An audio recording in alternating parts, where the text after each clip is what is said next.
try and understand these developments for you now. Bring in Professor Abel Esterhuyse from the Department of Military Science at Stellenbosch University. The Prof joins us via our video link this morning. It's great to have you on the program, sir. Thanks very much indeed for making time. There's so much to think about when it comes to this particular story, but as a start, where do you reckon these developments actually place Vladimir Putin, who, let's face it, almost had a situation where he was waging war both in and outside of Russia?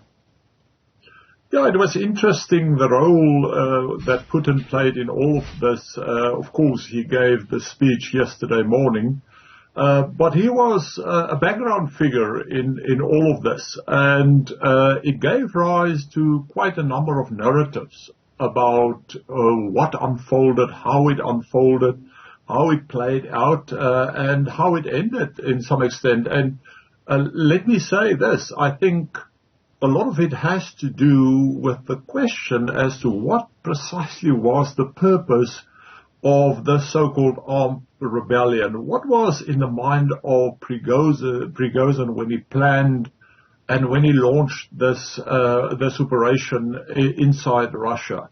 And I think one should think about Putin's role against the background of that question, because he wasn't very strong in his reaction.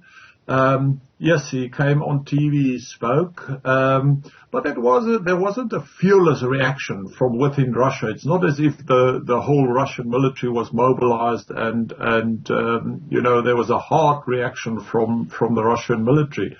So, this I think the key question here is what precisely was it that Prigozhin wanted to achieve with this so-called armed rebellion? Well, I mean, we could throw that question right back at you, Prof. What do you reckon the objective was here? Well, a couple of narratives unfolded.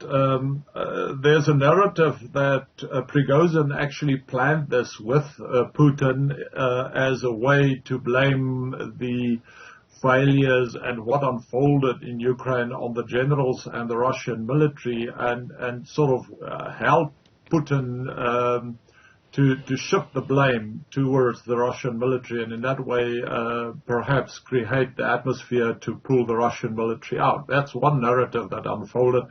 There's another narrative that, interestingly enough, he planned this operation with Zelensky to create conditions for peace and negotiations.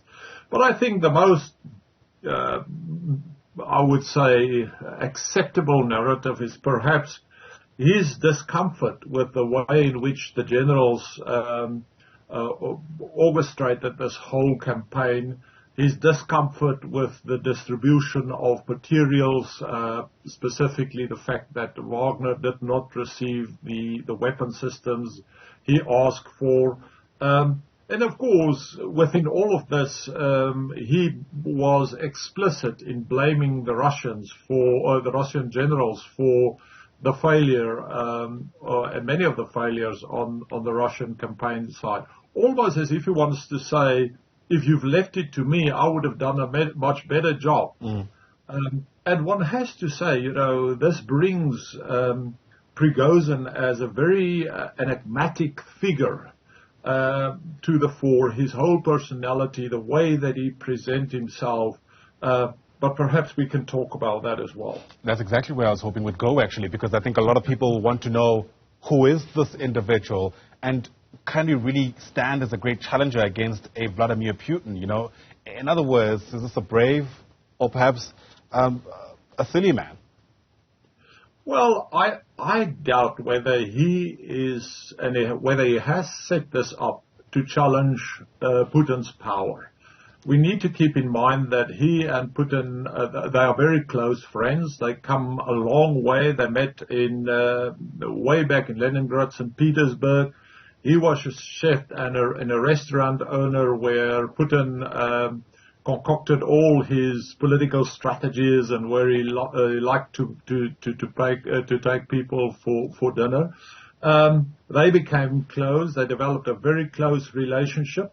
And the interesting thing here is that he's never criticized Putin in all these, and he's very explicit in his criticism of the war and the Russian generals and the Russian military. but he's never criticized Putin. He and Putin has a very, very close relationship, and one has to keep that in mind. But as an individual, it's very interesting to see how he presented himself at all times, you know, how he dresses, how he fearlessly addresses the key critical issues in the Russian military. In fact, in many ways, he's the only person that can be trusted in talking the truth about the Russian military. He presented himself as a leader of men, as a leader of men in the field, one should say. He's often photographed with his men in the field, talking to them, being an inspiration to them, visiting the families of the soldiers and the Wagner soldiers who were killed in the conflict.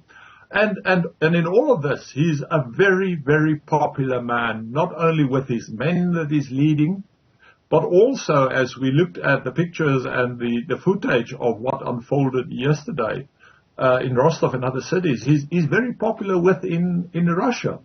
But I don't think he's launched the whole operation to challenge Putin's power. And I think this was part of how this ended. That from the beginning, perhaps he was not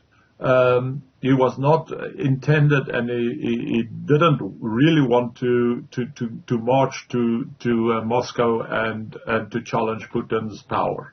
It's a fascinating story, especially for those of us who are able to watch from the outside. Thanks for helping us connect the dots in ways that you can. Professor Abel Esterhuyse is with the Department of Military Science at Stellenbosch University.